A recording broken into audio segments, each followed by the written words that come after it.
الله والصلاة والسلام على رسول الله. الإخوة والأخوات، السلام عليكم ورحمة الله تعالى وبركاته في قناة أم هلال. اليوم الأخوات راح نتحدث معكم كيفاش تتعاملي مع الأواني الفخارية اللي شريتيها رمضان، سواء جديدة ولا كنتي استعملتيها من قبل.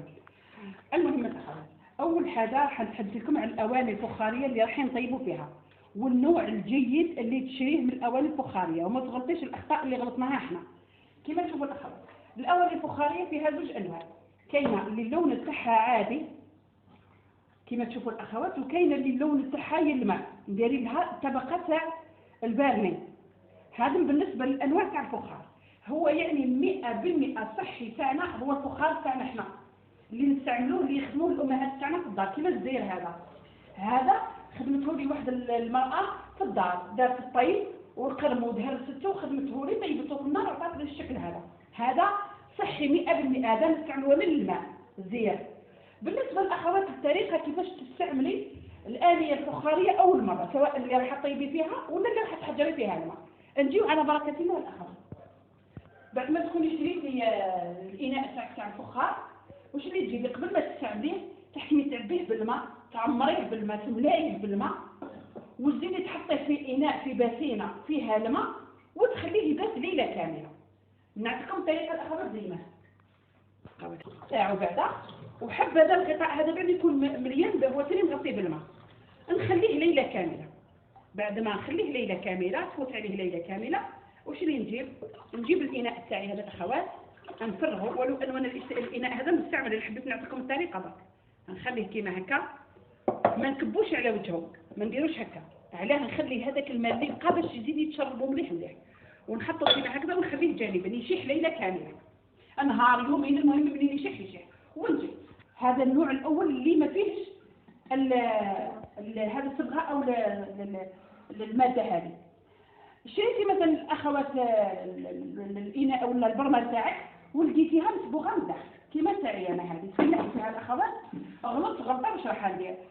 شوفوا، هي من برا مانيش ماهمش ندير لها الصبغه هذيك، لكن من الداخل ندير لها الصبغه. شوف سما تبري. في الحاله هذه الاناء تاعنا ما يكونش صحي، تكون عندنا اخطار تاعو، يعني المضار تاعو يكون عندنا خطر على الصحه. احنا زعما نقصدوا هذه الانيه الفخاريه ولا البرمه هذه نقولوا زعما نطيبوا فيها باش يجينا الجاري بنين وتجينا صحي، لكن هذه الماده الاخرى تحتوي على مواد مضره للصحه.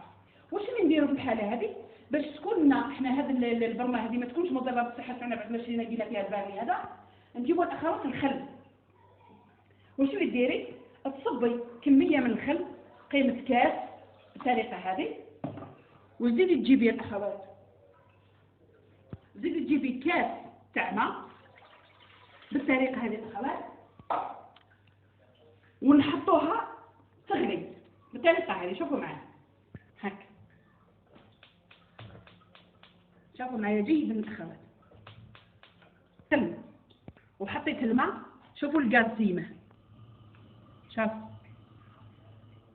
نقص له اقصى درجه، ونحط الاناء تاعي هذا ونحط عليه الغطاء تاعو، لانه الغطاء اللي هي مدينا نحط عليه ونخليه يغلي حتى ينشف الماء هذا في الداخل، يعني الماء والخل ينشفوا. في الحاله هذه نضمن باللي البرمه تاعي راهي ولات لي صحيه 100%، والماده هذيك اللي مدارينها صابغينها من داخل ماهيش مضره بالصحه. هذا بالنسبه للنصيحه الثانيه. نجيكم للنصيحه الاخوات الثالثه. اخوات، بالنسبه كيفاش تتعاملي مع الاناء تاع الطين تاعك بعد ما حطيناه في الماء بات ليله كامله، نشوف لك نجيو كيفاش تتعاملي مع الاناء تاعك. معظم الاخوات واش تقول لك انايا الاناء تاعي ولا البرمه تاعي كي نحطها على النار ترشقت لي، ولا مثلا اني قاعده نخدم فيها وخايفه كاش ما نهار ترشق لي انه تشقت في الاسفل تاعها. واش نقول لكم الاخوات؟ نعطيكم 3 نصائح مهمه جدا كيفاش تتعاملي بالبرمه تاع الطين. اول حاجه النار، لما نجيبوا الاناء تاع الطين تاعنا بعد ما حطيناه في الماء كما قلت لكم، واش اللي نجيبوا اول حاجه ما تحطيش مباشره على النار، اكبر غلطه ما تحطيش الاناء تاعك مباشره على النار. اول حاجه تجيبي حاجه عندك غطاء تاع برمه ولا حاجه ما تحرقيهاش، تحطيه هو الاول يسخن شويه، ومن بعد تجيبي البرمه تاعك. هذه المرحله الثانيه، تحطي البرمه تاعك يعني يكون حاجز بين النار مباشره والاناء. هذه النصيحه الاولى. النصيحه الثانيه انك كي تعودي مثلا حطيتي طريف تاع الدجاج تاعك ولا تاع اللحم وقاعده تقلي في البرمه تاعك تنصبي في العشاء ولا في الفطور، ما تمرقيش بالماء بارد. اكبر خطا، وانا هذه صرات لي الاخوات، مرقت بالماء بارد ترشقت. حطي ماء سخون يغلي، من بعد كي تقلى البريمه تاعك صبي الماء السخون هذاك صبيه على في الشيء اللي راح طيبي. الحاجه الثالثه اللي انك لما طيبي وتخلصي وخلصتي، كاينه نصيحه مهمه جدا هذه وتبقوها الاخوات، اللي هي يا اما تطفي الغاز تاعك وتخلي البرمه تاعك حتى تبرد باش تجيبي تحطيها حتى تبرد باش تجيبي تحطيها في طابله الطابله تاعك. لا ما كانش وما كانش، شوفي الاخوات مثلا اضطريتي باش تنحيها وهي سخونه، شوفي حطبه مثلا اللي تقصي عليها البصله ولا ما حتى ما تحتاجيهاش، هذيك الحطبه ما ترميهاش. انا هذه درتها سبيسيال الاخوات، نديرتها البريمه تاعي بعد ما مثلا تغلي البرمه محتاجه الكازا حاجه نطيب عليه حاجه ولا بدل ما نحطها مباشره وهي سخونه نجيب نحطها فوق على الحطيبه هذه هكا ما تترشقش، وكذلك نحافظ عليها قادره تقعد لك حتى 4 سنين 5 سنين. هذه بالنسبه. نعطيك ملاحظه رابعه كذلك، في بعض الاحيان تقول لك في واحده الاخت قالت لي انا البرمه تاعي قالت لي فضل لي عليه شويه تاع جاري من الفطور، قالت لي خبيتها بها بالجاري في الفريجيدار، قالت لي الغدوه كي جبتها راح نسخن الجاري هذاك حطتها مباشره على النار، قالت لي ترشقت. اسوله كذلك ما تكونش هي بارده في الفريجيدار وتجي تحطيها طالع على النار. هذه بالنسبه للنصيحه الرابعه. نجيكم الحاجه المهمه جدا الاخوات، واللي هي عندك اناء قديم مثلا، عندك برمه شريتيها قداش سنه وكل عام رمضان تجبديها، وكي تجي تجبديها ندير فيها واحد الرائحه. هذيك واش اللي ديريها الاخت؟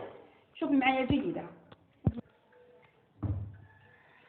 كما قلت لكم الاخوات، مثلا جبتي قرب رمضان جبتي البريمه تاعك لقيتي فيها داك الريحه هذيك وما قدرتيش تخلصي من الرائحه هذيك، شوفوا الاخوات واش ديروا. انا هنا واش اللي جبت طريف تاع بصله، ملح وفلفل كحل وزعتر وزيت الزيتون.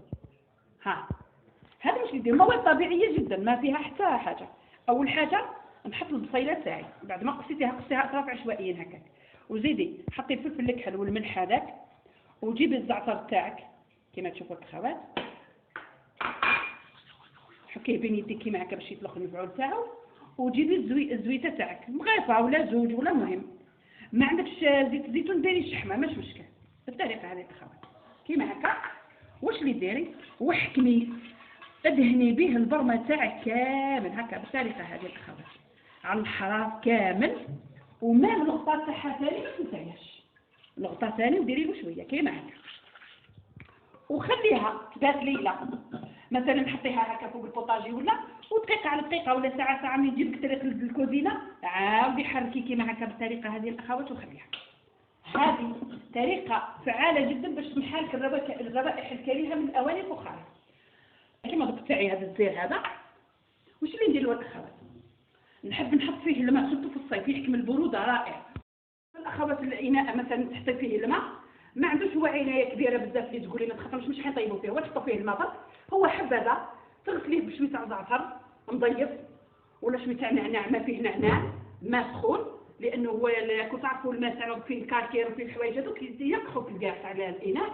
واش اللي نجيبوا القطران ونطليو له هذا، نديروا الحريفات هذا كامل تاع القطران باش كي نحطوا الماء تجي فيه ريحه القطران.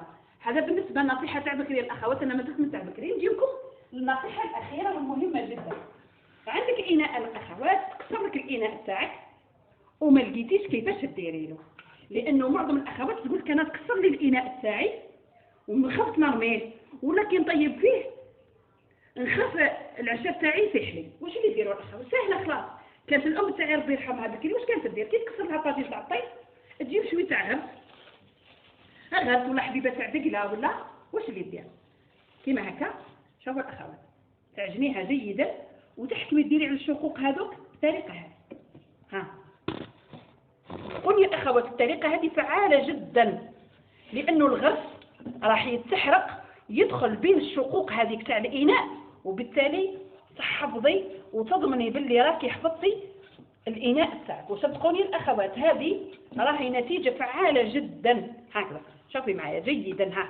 سورتو لو كان عاد الغرس تاع المقروض مداويته بالقرفه والزهر، يا واش نقول لكم الاخوات روعه. شوف بالطريقه هذه ندير الشقوق تاعي كامل ونزيد نحط لك شوف تحرح هنا.